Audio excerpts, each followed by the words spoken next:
And All we're right. back. Hey, whoa. Oh, so anyway, our other guest tonight, I was going to say regular guest, but that would demean the first guest, so I'm not going to say that out loud.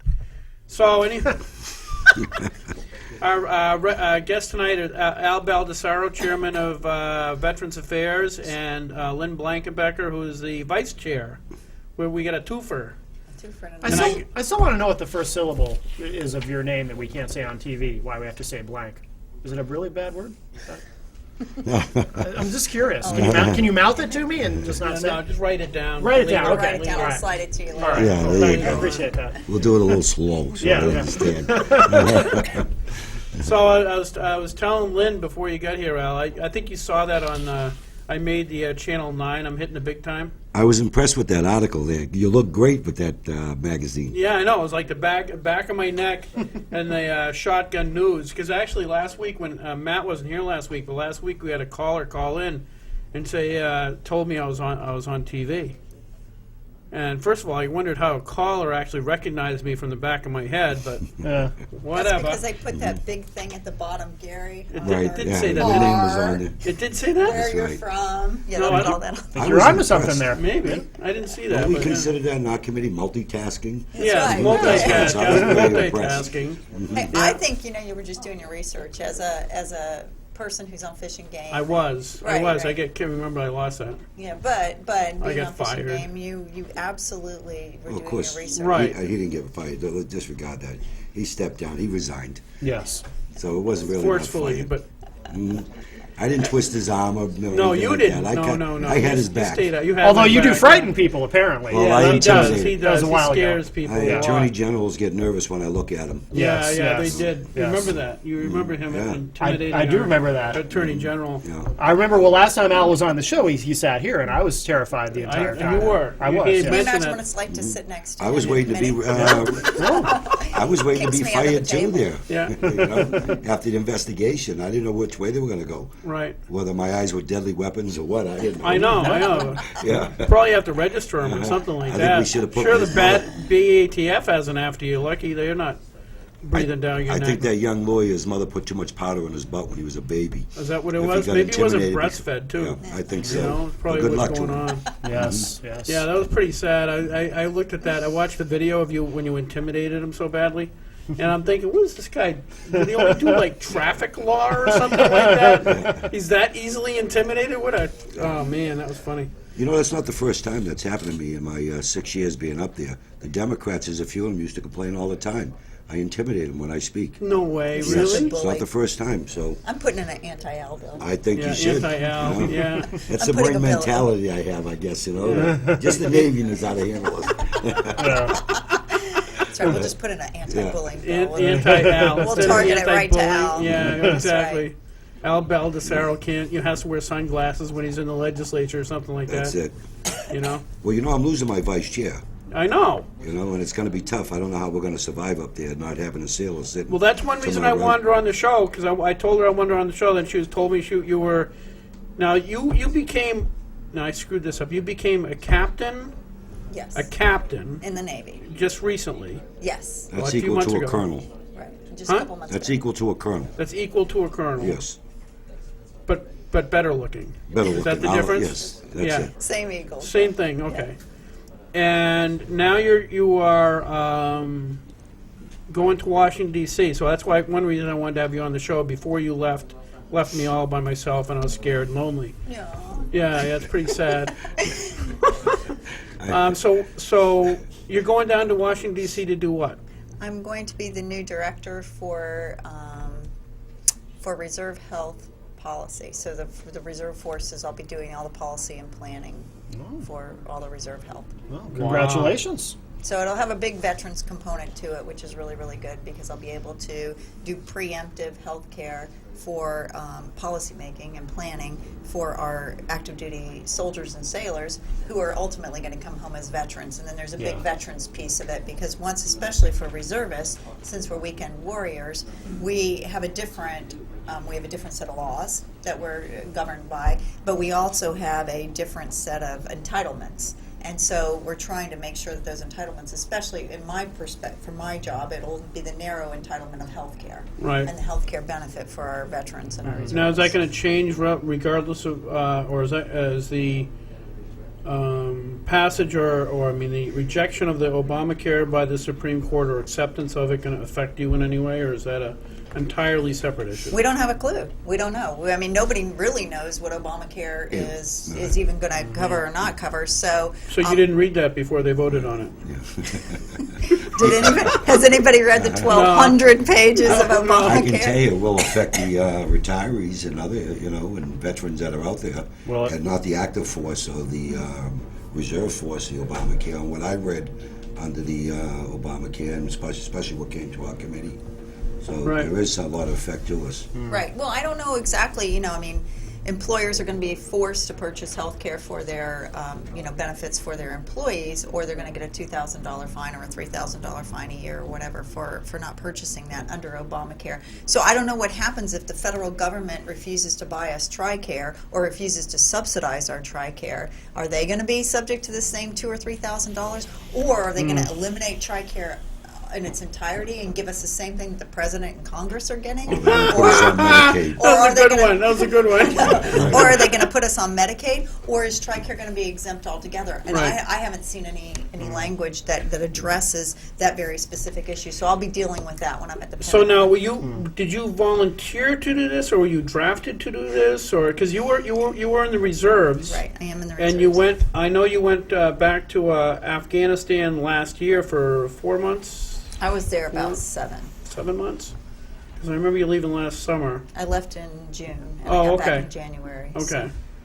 So is that all part of this, or is this something they said, hey, we need you to do this, and now you're back in for good for a few years? Well, keep in mind that I never like to say I don't volunteer, because as a reservist, we're an all-volunteer force. Sure. So, I signed my name on the dotted line. I've never resigned my commission. I've stayed an active reservist. So, to answer your question honestly, I volunteered because I never resigned my commission or never got out of the reserves. So I'm subject to whatever the needs of the Navy are. And right now Yeah. the needs of the Navy are to have a person down there doing this for our reservists. I was the perfect candidate for it with my law background and being able to sift through the laws, with my nursing background, being able to deal with the medical issues Understanding the firsthand. medical, even the jargon itself is Right. be a hurdle for a regular lawyer. Being recently mobilized, so I understand the issues that are happening to our, what we call individual augmentees, our reservists that are going over to Afghanistan and Yeah. Iraq, well, not Iraq anymore, but then coming back from conflict, and how their benefits change, and how that affects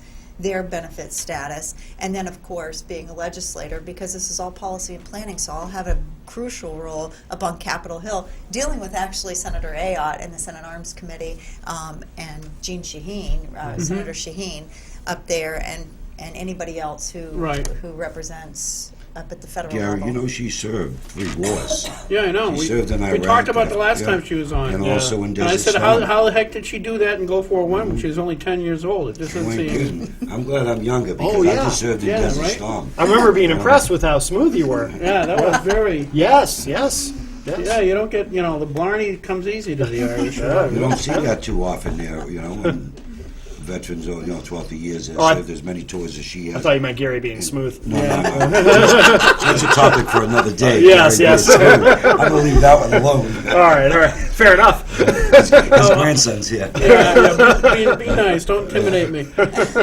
Yeah, talking about multiple tours. I had a friend of mine from Goffstown. He got thanks. That's much better. Yeah. Oh, yes. What a relief. Now. I got a friend of mine from Goffstown. Right, he gets called in for Gulf War I, and the guy says, "Mr. Beck, we need you to report down to Fort Devens." He says, "Son, I don't think so." He says, "Mr. Beck, if you don't report for duty, we will send MPs up there to get you." He says, "You send them." Kid, I was in World War II. I was in Korea. I was in Vietnam. I think I've done it. I've done my... I mean, he was at that point like 75 years old or something. Wow. But I will tell you that when I went to Afghanistan, There was a nurse with me. She was a captain. She was celebrating her 76th birthday. Wow. And there was somebody 75. You gotta be and I closer, had, hon. Sorry, and I had an anesthesiologist that was 69. See, the loyal Really? dedication is still Yeah. there. I mean, Yeah. and once, I mean, in the military, we learn to take care of our own, Mm-hmm. and you don't want to walk away if you don't have to. Right. Right. Now, is that because of the chosen field? You're not because I would think in certain fields, if you were getting up to 69 years old, they'd say no, that's probably not smart. You know what I mean? And because you're in the medical field, there's certain allowances. Well, there's certain specialties in the medical field that, and I'm sorry, did I say 76? She was 67. So I 67. didn't want to be misquoted. I probably said it yeah. wrong because I got drain brain. No, but I might have said. I was probably reading Shotgun News for a moment there. I lapsed out. Yeah. But no, we're only really supposed to be able to serve with a waiver until we're 62. She was actually pulled out of retirement Wow. Okay. because she's a psychiatric nurse. And interestingly enough, over in Afghanistan, I was at a trauma hospital. We had 2 general surgeons, 2 trauma surgeons. We had 5 psychiatrists. No What does that kidding. tell you Really? about this war? Yeah. Wow. Yeah. 5 different psychiatric trained people, whether it was a psychiatric nurse practitioner or a Yeah. psychologist, psychiatrist. No Yep. kidding. Huh. Yep. Wow. I remember World War II. You remember that scene in Patton where the guy was having PSDs? PTSD. I can't keep my initials right. Yeah. And the Patton slapped him or something like Right. that. And, yeah. There's a little bit change Little in different. attitude. Yeah. Now they want to court-martial you. It's a shame. They actually do that. They do try to get rid of you Right. if they think there's if you're damaged goods, so to speak. Well, I mean, I can speak as a 22-year Marine that, we trained many years to fight wars. Right. And the nurses are basically trained to put us back together and get us back to the battlefield. Right. Times have changed now. I mean, it's a shame. I mean, of course, more and more people are surviving in today's war because of people like Glenn. But the bottom line is when you're going back 2, 3, 4 times and what you see, you never forget. No. You That's eat, actually sleep what- and drink it. Yeah. That's actually one reason I wanted to have this show. I talked to a friend of mine at church. Henry was on, spent a few years in World War II, and he was there at D-Day, and he only survived the. He got off the ship, and he's only 5 foot something, and he sunk over his head because the packs and everything they had I don't know 100 pounds on their shoulders. He sunk right down to the bottom, and a couple of the guys who were taller than him picked him up and pushed him to the shore. Is the only reason he survived. Wow. Just getting on shore on D-Day, much less seeing all the. Because somebody told me that the movie Private Ryan, the scene in that D-Day is not even close to as bad as it really was. Yeah. Well, you got to think that. That's the captain of that LCU and the beach people. Because the LCU didn't go all the way into the beach because they were being fired at left and right. Right. So naturally, they dropped down their gate too early, and you probably had a few, maybe 7, 8 feet. I mean, I've seen Navy SEALs and others in my training take us to the wrong beach, and seen it happen many times during training. Yep. So you live and learn from lessons like that. Yeah. But my what he went on to say is even. Now, that's World War II, so that's say 1944 or whatever. Still today, there are some things he saw in Germany that he cannot talk about. Right. Okay? And he was talking, but he did talk to me about what happened when he came back. And one thing that happened when he came back is he got somebody said, we're so proud of you and all this, because World War II vets were very well respected, not like the Vietnam guys who The were all. word was they knew how to suck it up. Yeah. That was the That's thing. part of it, but You were told to suck it up. you were told to suck it up, but that's not the way it should have been Right. handled. No, I agree. It wasn't. No, and what happened to him is he got back, and he went. Somebody got him a job at Amoskeag, some of the factories in Amoskeag, and somebody just came up and put their hand on his shoulder to say "Welcome home," and he decked him. And then he almost killed his mother. Oh my goodness. Well, she opened up the door to his bedroom, and he reacted to it. Yeah. And didn't realize what he was doing until it was almost too late. It wasn't too late, but and that kept happening for quite a while after he got back.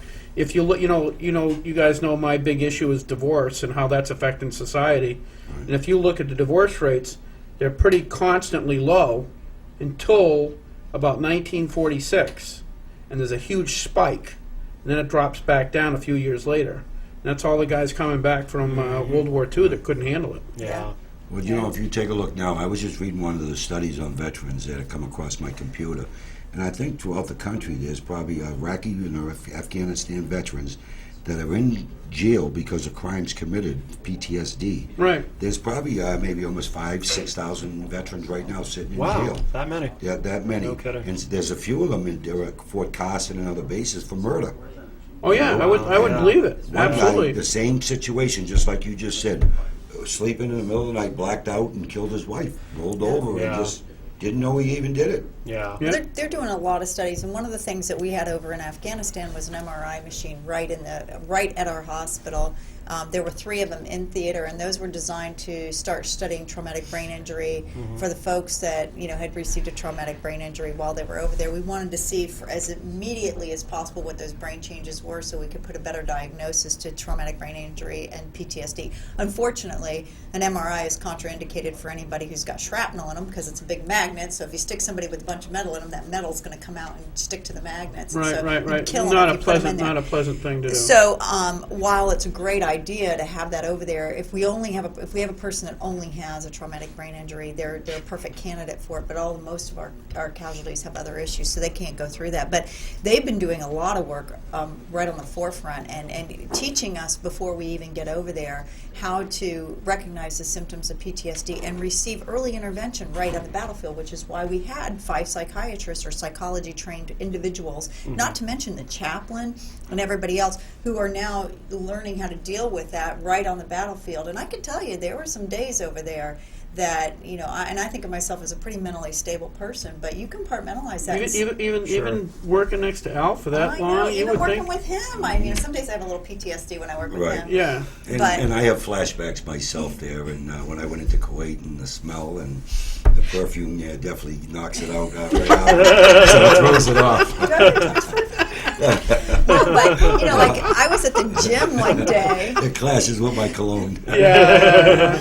I was at the gym one day and I heard a siren, and it was into music. It was like one of Yeah. those sirens they play in music Yeah, or whatever. yeah, yeah. And for a fleeting moment, I was looking for a place to hit the deck because Yeah. I was thinking of a rocket attack. And, Right, it was right, right. after I got Yeah. back. You get conditioned. So some of it is just environmental conditioning. Right. That you just have to get used to being back in your normal environment. But some of it is true PTSD, and these folks do, like Al said.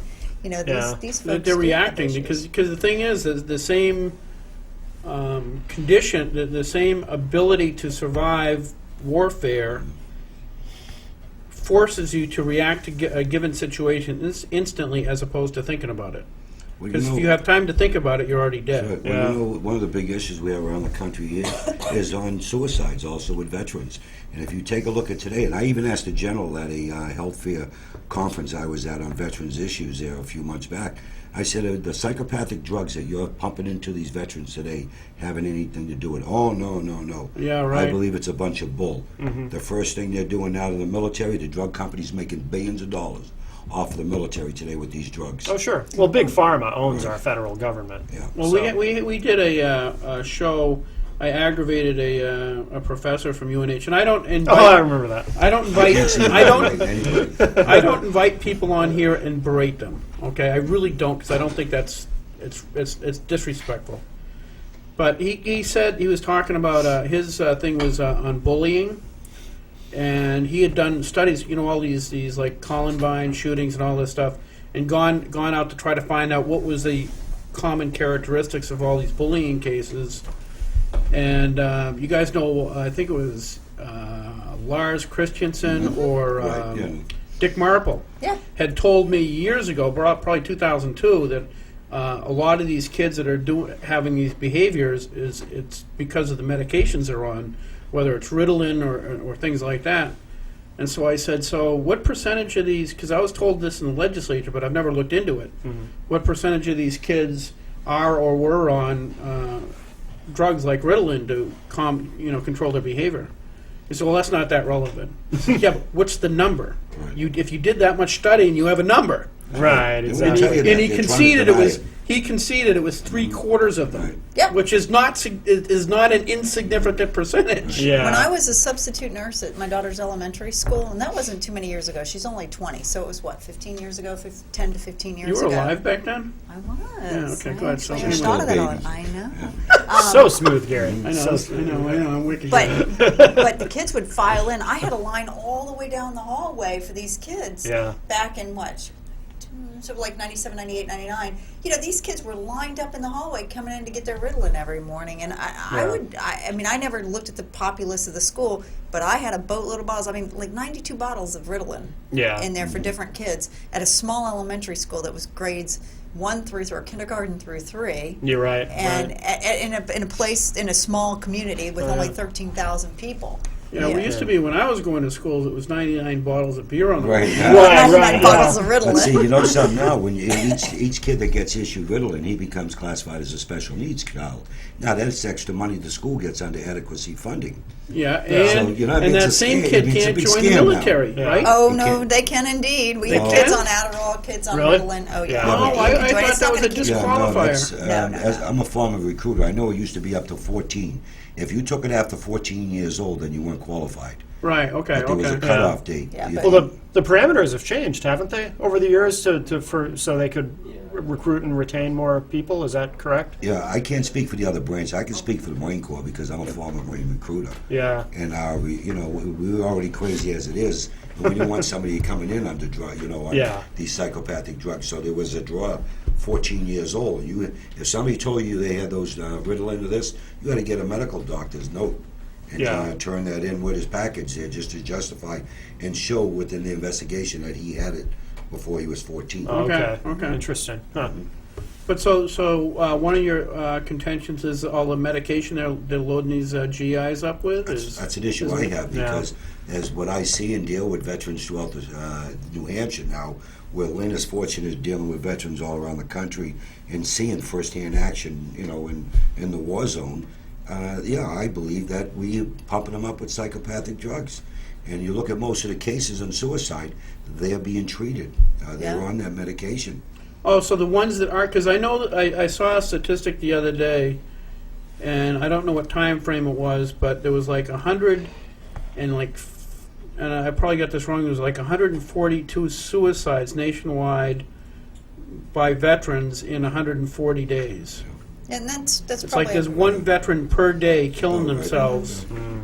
No, it's I don't think many of the folks are going untreated. I don't have a statistic on that, but my anecdotal experiences, I don't think most of those folks are going untreated. I think Right. and oftentimes they're active duty. Oh, They they're come refusing back. treatment. They come back. They're on active duty, and they're being followed on their active duty base. Yeah. And they're still falling through the cracks. But one of those issues that I'll be dealing with at the Pentagon as well, trying to reduce our suicide Yeah. rate and our returning warriors. And, while we were over there, they were giving us medication. We took malaria medication every single day, doxycycline, which is an antibiotic, and we were all required to take that. But there was a handful of us that were chosen to take a different drug called Lariam or Mefloquine. And that drug you took on Mondays. We used to joke it's Mefloquine Monday. And that drug actually caused you to have very psychotic dreams, and it had a right. psychosis component to it, which they claim is short-term psychosis. Yeah. But we're over there taking medication like that. And I won't tell you which drug I was on, but No, well, but my outburst in Ways and Right. Means the other But day you- might you- explain it. It's like a guinea pig for the pharmaceutical company. yeah, I know. They've been doing that to GIs forever. Same thing with Desert Storm. I got the shots. I took the rounds. I'm one of the guinea pigs for Desert Storm syndrome. They still don't know what's wrong, but every 6 months I got to go give blood and everything else with a lot of issues. I've I always have. I've always wondered that when they had those kids come back from Desert Storm 1, saying that it was first of all they denied that it was happening, Right. Right. but I noticed still- it was happening to people that were on the ground, people that were on boats, and it seemed to me that it was probably something they were injecting these poor kids with. But I think most of the cases were on the ground.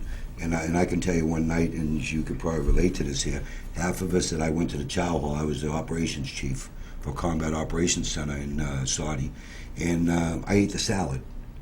And the salad in Saudi Arabia is with human feces. They fertilize their vegetables. So what happened, if you don't bleach it properly, you can take out a whole unit, which it did. It took out half a 5,000-man tent camp Just with sick. diarrhea. Yeah. So I had diarrhea for 2 weeks there. I was fortunate to pump water. Some of my guys were on intravenous because of the dehydration from it. Now, we don't know if that was a cause, but then, of course, I was there in Kuwait when they blew up ammunition dumps and when they signed the treaty. So, but I honestly believe it could have been from one or two things. The scud that hit the ground, they had lace in there, Yeah. or what the vegetables we ate over there.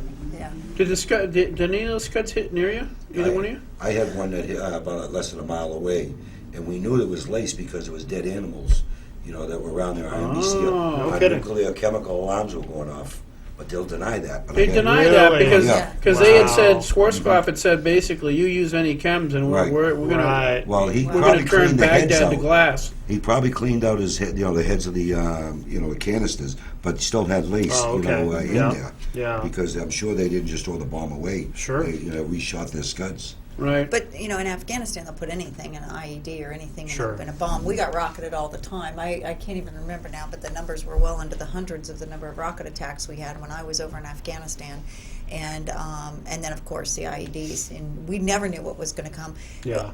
Many times I would get patients that came in that had this very thick black tar-like substance, and they smelled like jet fuel. And it wasn't from the vehicle catching on fire, it was from something that was in the IED. But they put everything. They would put, feces in there, they'd put screws in there. I can't tell you the stuff we took out of patients. We took American money out of the patients, where they had stuck coins in there.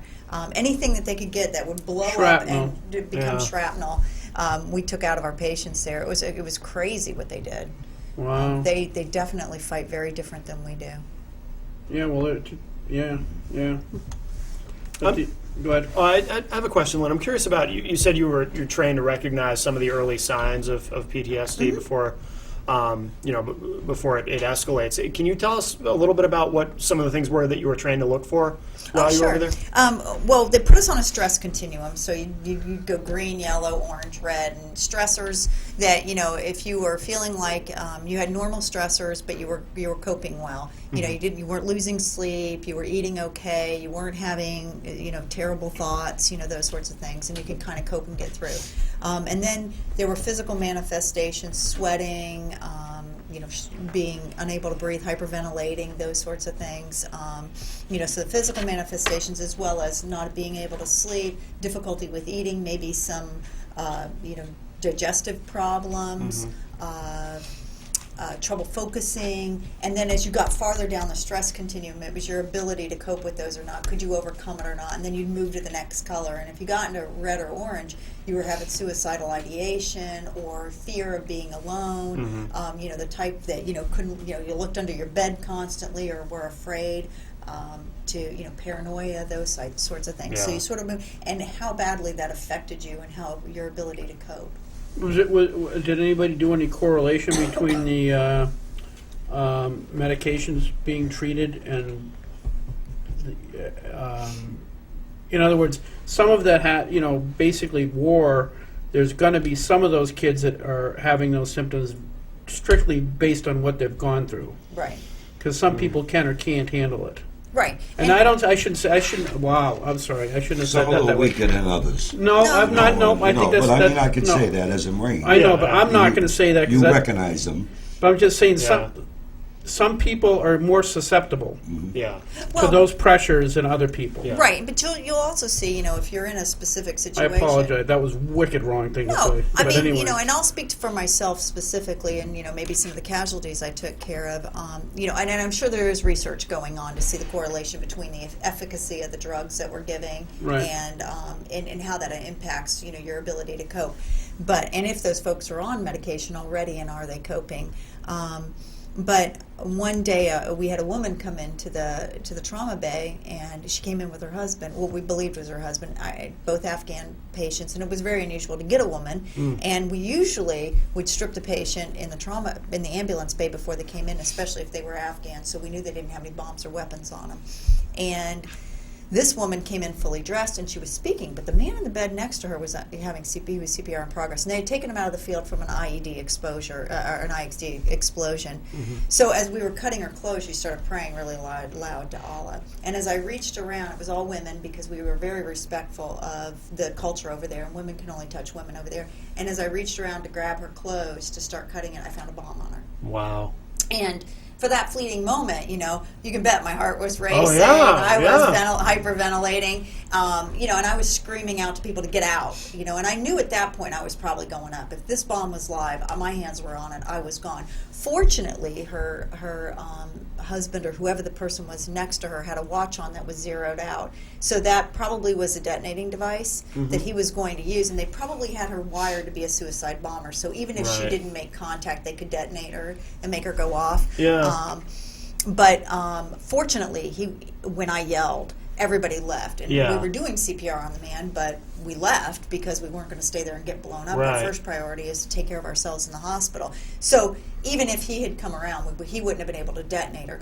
And as it worked out, when EOD, the bomb folks, came in and took her through the X-ray to make sure to see what was on this, the explosive devices had gone off earlier, and that's what brought them to our hospital. They were loading her with the explosives when the explosives went off, apparently. So Yeah. so she had the hardware on, but she didn't have the bomb in there. But I didn't know that. And I'm Right, not an right, EOD yeah, person. yeah. But for that moment, I was freaking out. yeah. And every single time a female patient came into our trauma bay after that, and of course they always called for the women to come take care of them. Right. If a woman came in, I was like, strip her right there. Do Yeah. not let her in here. And you know, I probably wouldn't have been that way prior to that incident, but Sure. it really did create a lot of anxiety for me. Well, I would but think. coped. But Yeah. you know, I mean, so when That's you called put, survival, though. Yeah, yeah. and Yeah. so we do have soldiers who will witness a horrific event, or who will, and for a moment, you know, for maybe a day or 2 or 3, will have symptoms, but then can cope along and get back out in the battlefield. And that's why we have so many psychiatrists and psychologists over there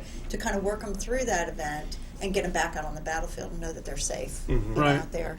I know. My dad was in. I think I told Al was in the Chosin Reservoir, and saw some horrible crap, and he coped, but he didn't stop being angry. I think till almost 50 years old, because Korea was was like Vietnam. It was not. We didn't win exactly because we weren't supposed to. I don't think. Yeah. But he I'm sure had trauma from it, and they never dealt with it. So he had to quote unquote, tough it out. Right. I'm sure he was there with Colonel Chesty Puller, and they made a history in the Frozen Chosen there Yeah. when they were surrounded. And that's where the line came, you know, we got them where we want them, shoot in any direction. Yeah, we can attack Right, in yeah, any direction. that's right. Yeah. But so the stuff that you guys are seeing is what's unit? Post-traumatic stress Post-traumatic stress Post disorder. PTS, S. PTSD. That now. Do you think our government is doing a good enough job dealing with that, or do you think it's very probable that they are? And you probably can't say this, but Al can. I can tell you Hey, we're getting well, no. better. Let me. I'll ask you. Well, just so I don't get her in trouble. Right. But do you think if the drug companies are using some sort of drug that's, you've got the some kids that are getting nailed just because of the events that happen to them, and if it is possible that some of the medication or drugs they're using on these kids is causing this, what do you think the probability is they're going to ever tell us? They're not going to tell you. Of course, it's a privacy issue there on who's on and who's not. And normally you don't know until the suicide has already happened, what the case was and what the family knows, Right. that he was on medication. I can tell you my time in Desert Storm, veterans, when they got back, a lot of us were sick. We started going through the process of what they called there was a survey, and doctors came in to test us and everything. Once they started finding out you got issues, they started talking discharge. A lot of us walked away. We said, hell with that. Right. And I'm sure it's the same thing here with the veterans today, because if you're on these medication after you come home, it's going to be tough to send you back on their medication. Maybe Oh, they're they sending should. everybody I over don't now. know. Yeah. Yeah, It doesn't doing matter. that? I mean, they are actually sending folks over with prosthetics. Folks who have actually lost a limb over in Afghanistan are getting now another tour and going back over with their prosthetic Well, see, limb. the prosthetic, I could think, because these legs today, I mean, these veterans are running. Yeah, they're doing a great job, Regular but legs. they're not out on the battlefield, but they're Right. back Yeah, to I hope doing not, the yeah. supply and taking care of some of the administrative pieces of it. Yeah. But certainly our folks, you look at the gentleman who, what was it, Sergeant Bales, who recently, when it was in Afghanistan on his 4th tour and Right. went to a number of Afghanistan homes and Oh, killed yeah, the yeah, civilians, yeah, right? yeah. About 17 And people. as soon as I saw that on TV, the first thing I said before they ever said how many tours he's done, I said, I bet he's on his 4th or 5th tour. And He just tweaked. yeah, you Yeah, you right. just get to your breaking point over there, I think, and I mean, but we're seeing, we have a reduction in force, we have fewer service members, and for the first time ever, we're pulling reservists and guardsmen to go over and serve. I mean, this last 10 years, we've been using a lot of guardsmen and reservists who aren't in that mindset of serving overseas. Our mindset has always been to backfill stateside or in the European theater, Right. and not on the battlefield. And now we're being used like that. And so some of their coping mechanisms aren't good. Their families back home aren't dealing with this type of mobilization for the first time ever because they're used to their family member being in this United States where they have easy access, they don't have to worry about their health and safety. And so they have stressors at home, they have stressors out on the battlefield, and many reservists, like a reservist like me, you lose your job when you leave Right. because you have to just pack up your bags and go, Sure. and you Yeah, leave most behind. most people can't, and you have the other variable of financially. Right. If you're making $60,000 a year, then all of a sudden you're got to go to Afghanistan for 3 months. You just Yeah. lost your house. Right, Yeah, right. you got a family to support. And, Right. Yeah. Well, of course, So there's- you won't lose your house under the Sold and Sales Relief Act, but you still have an issue when you get home to Right. Exactly. you yeah. got to pay that off. But it's still Yeah. a stressor. Oh, It's just okay. another Right. stressor Just- for folks over there. right. And, for our active duty folks, when you come back and you have an identified issue, there's this fear that you're going to lose your job in the reserves, or I mean, in their active duty force. And many people go with the mindset that they're going to make this a career, and they're banking on that pension, and they're banking on their career. And let's face it, this economy is terrible. And joblessness is still very high, unemployment is very high. So when you come back and you're damaged goods, do you really think you're going to get a job? I mean, Right. when the economy's as bad as it is, Yeah. so there's all the whole mix of stressors that goes into these folks that are over there. Yeah. And a lot of on the reserve side, they put all this stuff in storage. If they had apartments when they left, they come back homeless. When they're dropped off on the bus, Yeah. if they don't have family around, they're either living in a hotel or with a friend on a friend's couch until they find another apartment. Yeah. Yeah. Yeah. Wow. Yeah, it's not cool. Are they actually recruiting more people or not? Are their budget cuts so? Actually, no.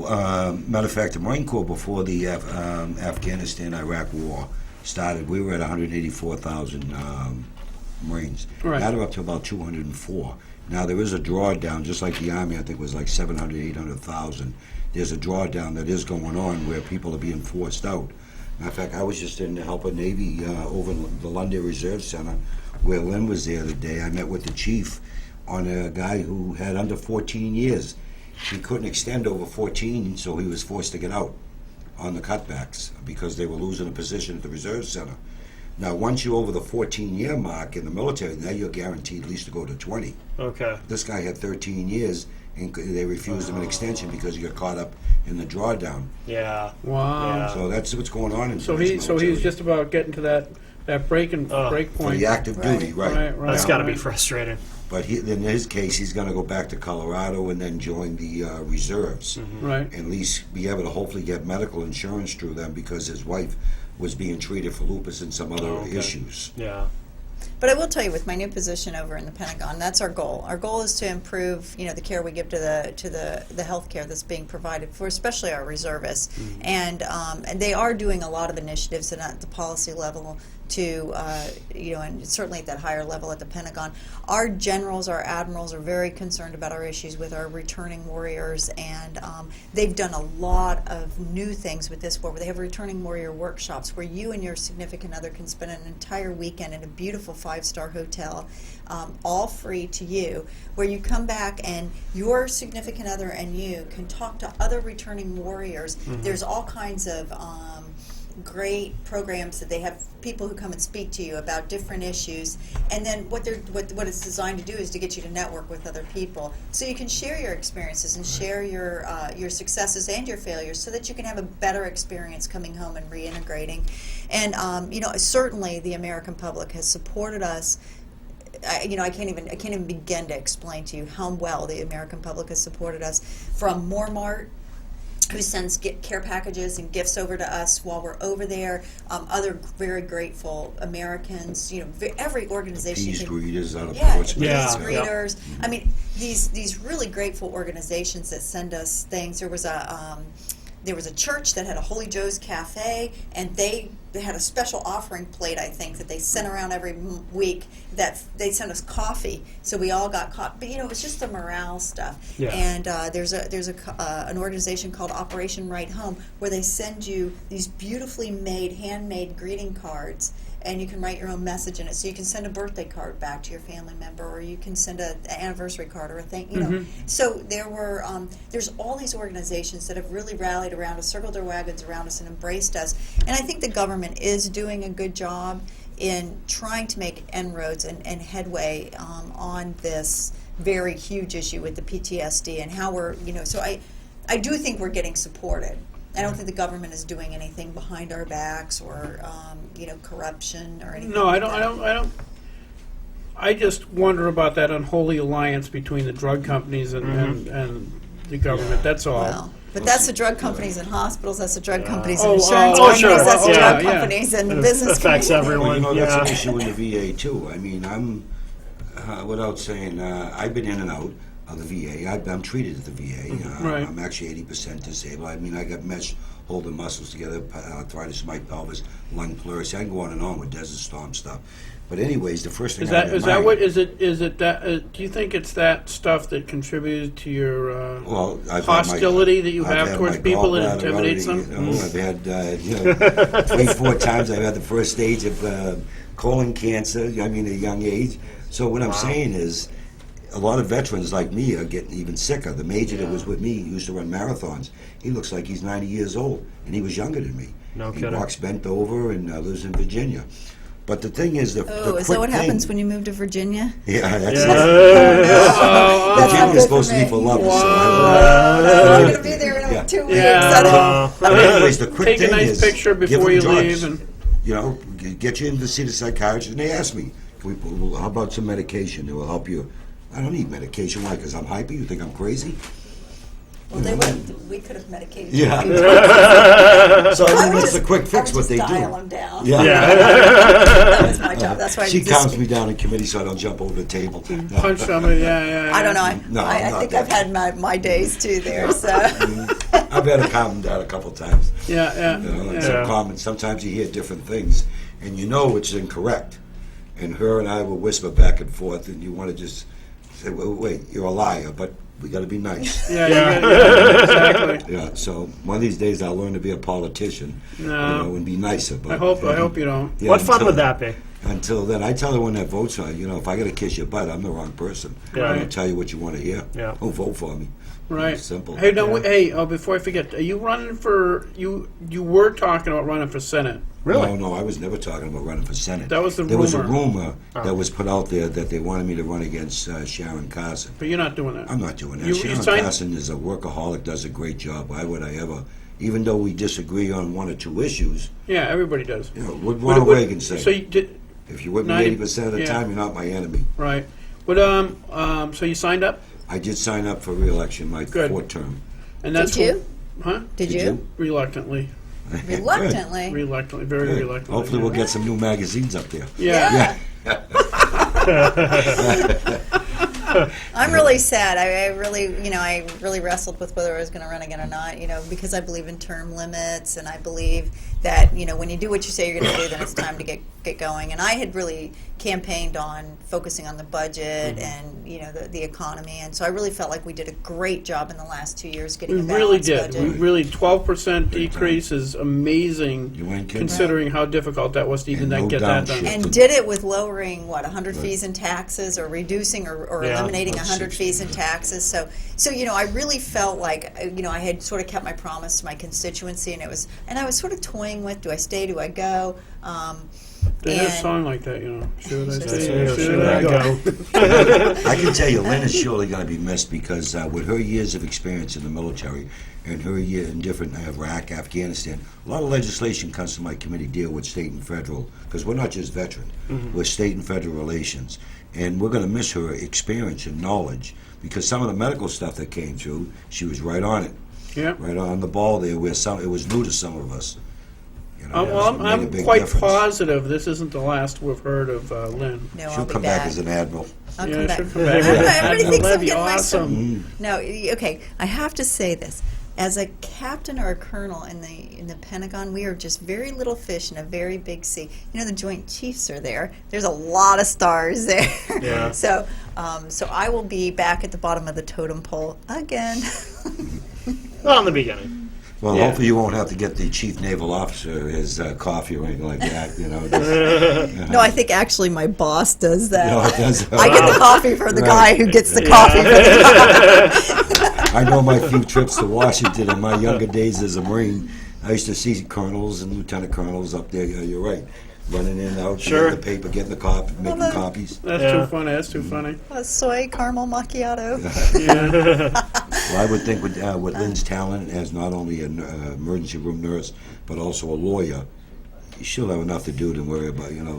Up there to make a difference Sure. for the reserve forces, and there'll be the payback will be tremendous. Yeah. Yeah, I think the other thing too is I'm pretty confident the line of communications with all the people in Concord, we're not going to be. There'll still be enough information we're getting from you to help us out anyway. Oh, sure, absolutely. Well, And, keep going. definitely not done politically here in New Hampshire. I don't know what exactly I'll be doing, but, whether I'm going to be a better activist, whether I'm going to be a better campaigner for somebody else, or whether I'm actually going to run for myself. But, I think, I believe that I'll be put where I need to be put to make the best, and that's how I look at this assignment at the Pentagon. Yeah. I'm there to make a difference for our veterans and for our reservists from that healthcare perspective, and and that's sort of my calling right now, and that's what I need to do. So I just need to go and Do do you a good plan job. on and get staying on the HRA site? Because we could use your knowledge on there. You should Sure. at least keep your name there. Keep me as on the a list, sir, until I get activist. booted. Right. Well, we'll keep an eye on that. But just make sure nobody publishes my emails anymore. Right. What, somebody did that to you? Oh, well, let's not resurrect that Right. today. That's Oh, now I'm all That's a curious. story No, yeah, for you another gotta- day. That's a story for another day. That's No, right. we don't. Yeah, but Read Sunday's Concord, Saturday's Concord Monitor. Oh, really? Oh All right. no way! Really? Well, it alludes to it, but we won't go down that path. We don't want to resurrect that nightmare. See, I was trying to work on Lynn, a teacher like me. Remember when they were attacking me, wanted me to resign? First thing I said was, Wait, kiss what my did they want? Wait! I butt. forgot what they wanted And they you to left me resign alone? for. Which one? Why do they? Which time do they? Which resignation? Do you remember that when the Buckley, the Democrat chair who has that perverted, YouTube out there, Oh, yeah. asking Yeah, me to yeah, resign? yeah. And then because I said that with the $10,000 that we're getting on the from federal money, Title 4D money, Yes. that for adoptions. And I said basically we're selling kids for $10,000 federal money, adoption to somebody that's not a family member. Right. Anyways, they wanted me to resign because I said New Hampshire's selling kids. Oh. And Buckley came after me. Remember my comments when I used to give it? I said, when the reporter called me, I said, you tell him he can kiss my, Yeah. of Yeah. course I used Italian on him. Yeah. Right. Oh, yeah. They Right. never dropped, they never bothered me again. Yeah. No? Yeah. No. Yeah, of course Well, Al was my I caught mentor. hell. Yeah.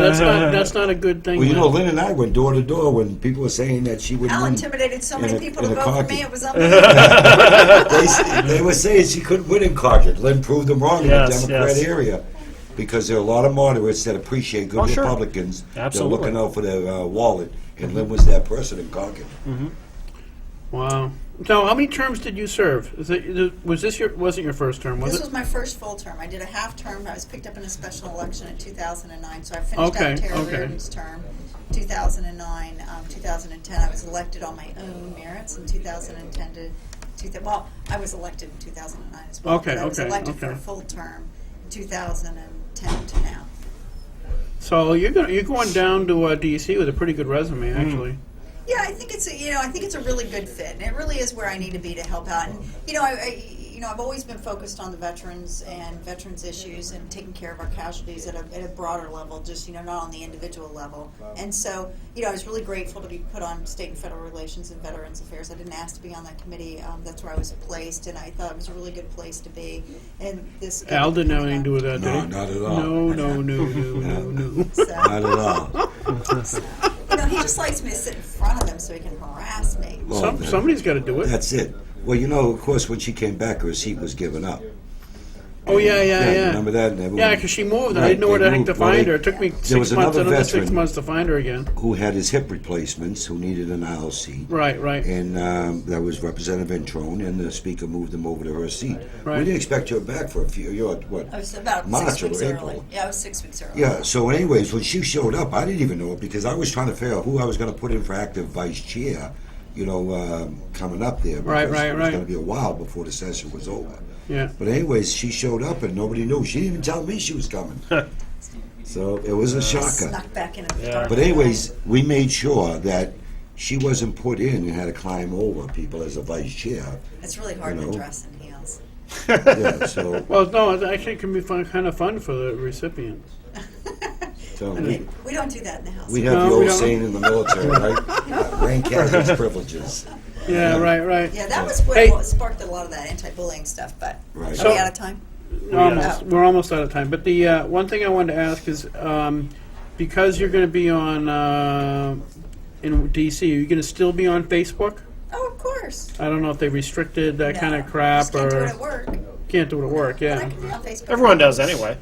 Well, I do it at work when we go up to Concord. Her Facebook won't be political and stuff like that. No, It'll be I know. strictly Yeah. family Yeah. and nice Are you things. serious? Yeah, because her clearances Well, and you some other guys, stuff. if one of my friends posted a political thing, I have no control over that. I Right. won't be chiming in But on you can't. commentary Position. about. I won't be taking a position on Right. anything. I just No. won't be chiming in. No, So no, you'll you would never do that. No. But now on the HRA, which even if something gets out, she can dissect something on an issue and Right. on Right, like on a And then we medical could issue. publish it in the paper. Yeah, on a medical issue or something like that. But as long as it's Especially not if it's in an political. email. Right. Yeah, the House Republican Alliance has a email list that's theoretically supposed to be private. But Somebody and hacked it? Yeah, no, nobody hacked it. Somebody caught and picking leaked information, apparently. Oh, yeah. But they do that every few months anyway. Oh, really? Yeah. Oh, yeah. There's- People are.